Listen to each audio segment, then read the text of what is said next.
All right, welcome everybody. This is Thigh here. Uh, that was Rooster there, Screaming Rooster. Check out his YouTube as well. Um, this is our first video for a channel. We're doing an Ask Reddit style video, so make sure to subscribe. First video topic here. How long did it take for you to make your first 100K, 100,000? How much longer did it take you to reach 200,000? As the title describes. User here is trying to figure out if every 100K will be quite as difficult as the first, and if not, how much easier. So I guess another way to ask is, how did you make your first 100K? So first user says, nah man, each one gets easier exponentially so. Making a million when you have a billion is really simple. Making a million when you have $5 is extremely challenging. Mm-hmm.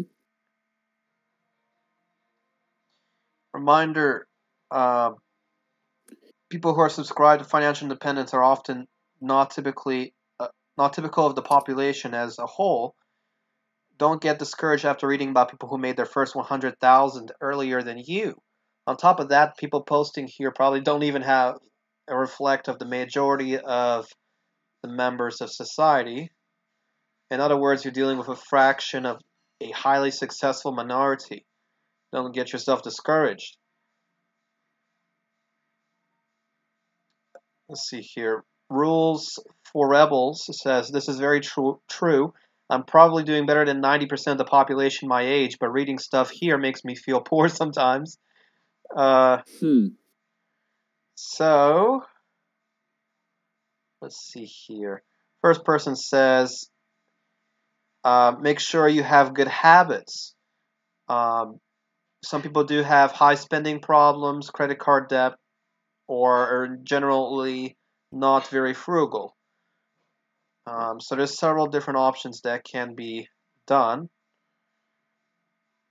Uh, Latapoxy says that it took them 3.5 years to get 100,000, and they just crossed 200,000 after for another year and a half. Hmm.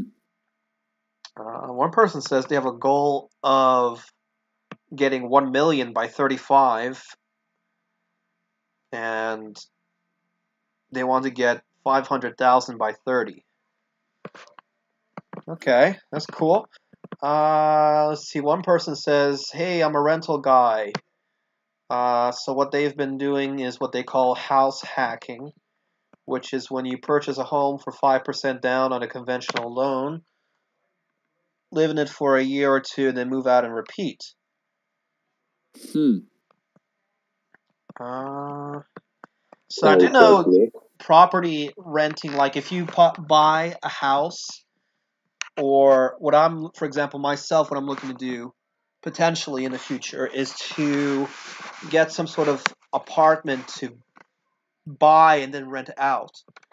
Um, to give you a couple of examples, in my local area of Charlotte, North Carolina, there's a couple of apartments that were maybe somewhere around anywhere from 50 to 100,000, which is sort of a big range.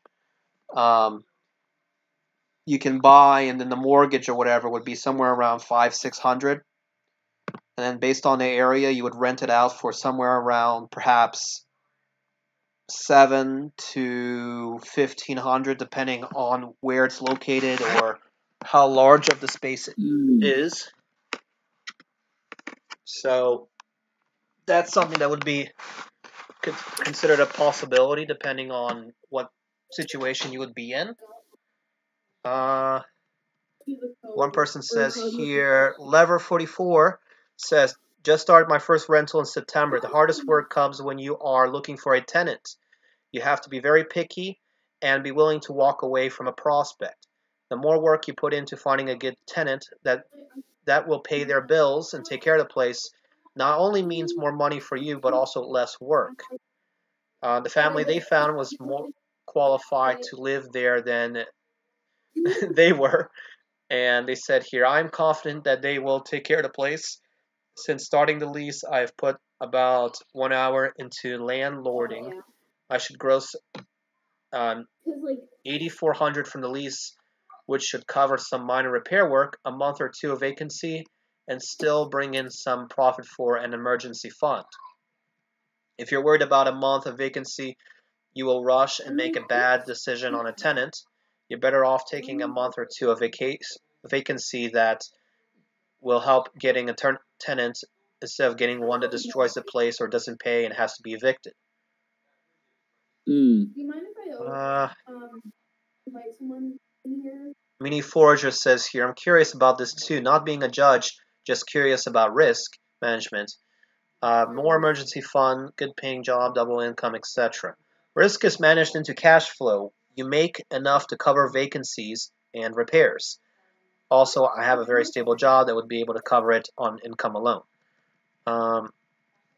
So if you get a property, you would still work, but a tenant living there would give additional supplemental income. So if it's $500 a month, just as a guess, the one I was looking at was something like around closer to $600 a month on calculated expected mortgage payments monthly. If 600, I mean, I think 1,000 would be possible as a rent, depending on the area. For Charlotte area as of right now, I think 1,000 would be fine. Okay. Because the tenants are paying their own additional bills for water and gas, electricity, depending on what agreements you make with them. Let's see here. One person says, I'm very interested in passive income. What is the hardest part about starting off in the world of renting? Let's see here, 5 more replies. I'll open that up right quick. Finding good purchases. Rentals are hot right now, so everyone selling them is asking an arm and a leg. I looked at probably 20 before I found one that I liked and was reasonably priced. Several questions incoming. With your first rental property, did you take a potential risk and not have money to fall back on if it didn't work out? Or did you live on the property and use the renters to pay for the property as a whole? Or did you need to use your main job to help pay the mortgage off? And how long did it take you to pay off the first? And was it quicker the next time with your second property? With your first rental property, let's see here. Long story short, I was renting a townhouse, half a duplex on the same street for 2 years. I knew the rent, I know the market, and I know how fast they are off the market. I found out through word of mouth. One guy was selling his, so I bought it as soon as possible and moved inside myself. So first purchase was just me buying a house, no issues there. I lived there for 2 years and was actively looking for further investment properties with very little luck. I went door to door to door in my neighborhood with a flyer telling all owners I would be interested in purchasing their townhouse if they were thinking of moving and to consider me before going to a realtor to save on selling fees. Somebody contacted me and I purchased my second townhouse, bought it, and moved into that one, freeing up my first townhouse, which is now my first rental. I also am planning to move out of my second one within 2 years to have 2 of those units as rentals. Then he later says, I had a really hard time finding deals in my area, so I took it into my own hands to make the deals come to me. I have a steady job, so I knew the market, and I knew it would rent well, so there was very little risk, but worst case, my work could cover both mortgages. And the rent you set should be high enough to cover mortgage, insurance, taxes, vacancies, maintenance, HOA, which is housing association. Depending on where you live, your house may be considered to be in like a group or association where they usually cover like a thing like a fire or something. Basically, it's kind of like another insurance, etc., etc., and still make cash flow for money into your pocket. Also, with rental income, you never want to pay off the mortgage. you want that to depreciate and write off the mortgage payments as a tax write-off. Just pay the minimum. Thanks for the detailed reply. Good on to you for putting yourself out instead of hoping opportunities that will inexplicably land in your lap. I absolutely have to become acquainted with the local market before I pull the trigger on obtaining and renting out properties. So, in other words, many people consider renting as a good option for supplemental income, which is what I will probably end up trying to get into myself at some point. However, you need to,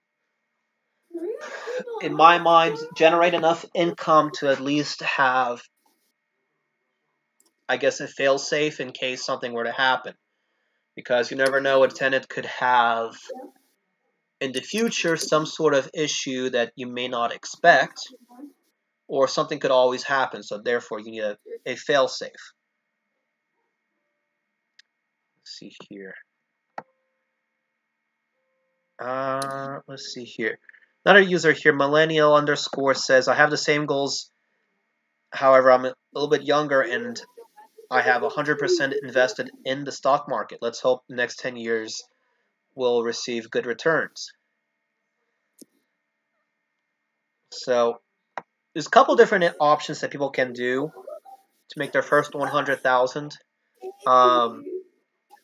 If you're working at a minimum wage job, like this is based on an idea of $7.25 an hour for the U.S.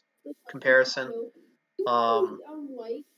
You could be very frugal. Supposedly, some people live with like parents or whatever, and they save up their money yearly and try to do any like minimum payments, which is pretty much what I was trying to do first.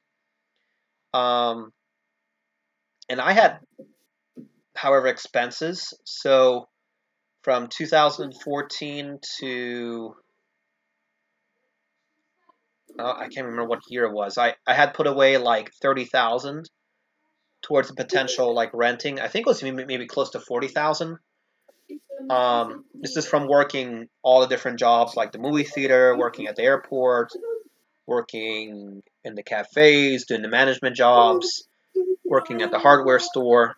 So there's a lot of jobs out there where you can save up money, but one key area to always keep in mind is how to minimize your expenses. So there's several different ways. Some people who are in not the best situation can sometimes take advantage of food banks. Some churches do donations. So it's also a good idea to spread your group of contacts. So make connections in your local community and see what opportunities for jobs are out there. If you don't like the job that you have, feel free to see what else you have available. If you don't have a job, see what's out there. And guys, thanks for watching this first video. Subscribe if you're new, because this is a brand new channel. And we will see you all soon. And take care.